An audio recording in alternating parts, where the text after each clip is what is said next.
शहर के एक बड़े संग्रहालय के बेसमेंट में कई पेंटिंग्स रखी हुई थी। वे पेंटिंग्स थीं जिन्हें प्रदर्शनी कक्ष में नहीं लगाया गया था और लंबे समय से बेसमेंट में पड़ी पेंटिंग्स पर मकड़ियों ने जाला बना लिया था।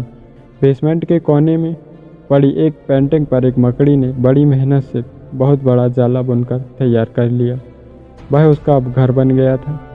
वह उसके लिए दुनिया की सबसे प्यारी चीज़ थी और वह उसका विशेष रूप से ख्याल रखती थी। एक दिन संग्रहालय की साफ सफाई और रखरखाव का कार्य प्रारंभ हुआ। इस प्रक्रिया में बेसमेंट में रखी कुछ चुनिंदा पेंटिंग्स को म्यूजियम के प्रदर्शनी कक्ष में रखा जाने लगा। यह देख संग्रहालय के बेसमेंट में रहने वाली कई मकड़ियां अपना जाला छोड़कर भाग गई, लेकिन कोने की पेंटिंग की मकड़ी ने अपना जाला नहीं छोड़ा। उसने सोचा कि सभी पेंटिंग्स को तो प्रदर्शनी कक्ष में नहीं ले जाया जाएगा, हो सकता है इस पेंटिंग को भी ना ले जाया जाए। कुछ समय बीतने के बाद बेसमेंट से और अधिक पेंटिंग्स उठाई जाने लगी, लेकिन तब भी मकड़ी ने सोचा कि ये मेरे रहने की सबसे अच्छी जगह है, इससे बेहतर जगह मुझे कहाँ मिल पाएगी। वह अपना घर छोड़ने को तैयार नहीं थी, इसलिए उसने अपना जाला नहीं छोड़ा। लेकिन एक सुबह संग्रहालय के कर्मचारी उस कोने में रखी पेंटिंग्स को उठाकर भी ले गए। अब मकड़ी के पास अपना जाला छोड़कर जाने के सिवा उसके पास कोई ऑप्शन ही नहीं था। जाला न छोड़ने की स्थिति में वह मारी जाती। बुरे मन से उसने इतनी मेहनत से बनाया हुआ अपना जाला छोड़ दिया। संग्रहालय से बाहर निकलने के बाद वह कई दिनों तक इधर उधर भटकती रही। उसे कई परेशानियों से जूझना पड़ा। वह बहुत दुखी रहने लगी।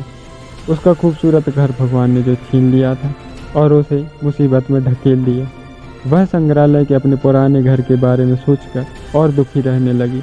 उससे अच्छा स्थान उसे अभी तक मिल नहीं पा रहा था, लेकिन उसे अपने रहने के लिए एक स्थान तो खोजना ही था, इसलिए वह लगातार प्रयास करती रही। आखिर में एक दिन वह बगीचे में घूम रही थी, तभी उसे एक सुंदर बगीचे में सुंदर सी जगह मिल गई।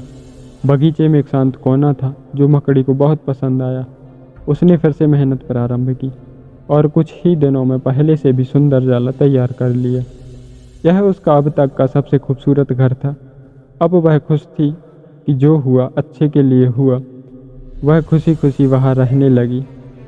कभी कभी हमारे जीवन में ऐसा कठिन समय आता है जब हमारे द्वारा बना बनाया हुआ सब कुछ टूट कर बिखर जाता है और हमारे पास कुछ भी नहीं बचता। ऐसी विपत्ति के समय में अपने मन को संभालना बहुत ही मुश्किल हो जाता है।